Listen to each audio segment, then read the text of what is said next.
Hey guys, today I'm going to show you how to open a Chase checking account. First of all you have to do is search open Chase bank account online on Google search engine. Once the search engine shows you the results, you have to click on this link, Chase checking accounts.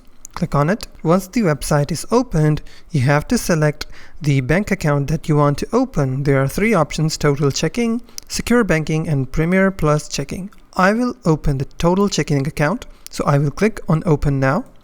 Each account has its own benefits. From here, it will tell me that before you start, you'll need your social security number and driver's license or state ID. You have to confirm or make sure that you have the IDs before you start the tutorial. Are you an existing Chase customer?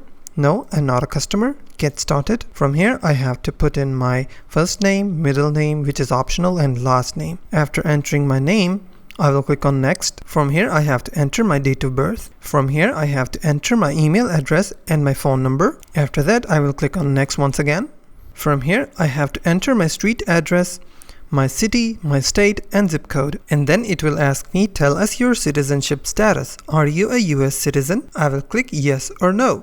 So if you're not a citizen, you will click on no. From country of citizenship, you have to select your country. Do you have a green card? Yes or no. Select the option. Are you a US resident alien? Select yes or no.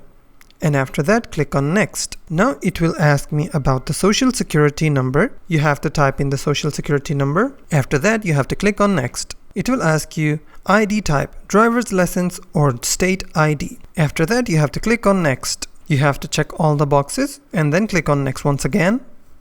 Once you're done, you have successfully opened a Chase checking bank account. If you find this video helpful, please hit the like button and don't forget to subscribe.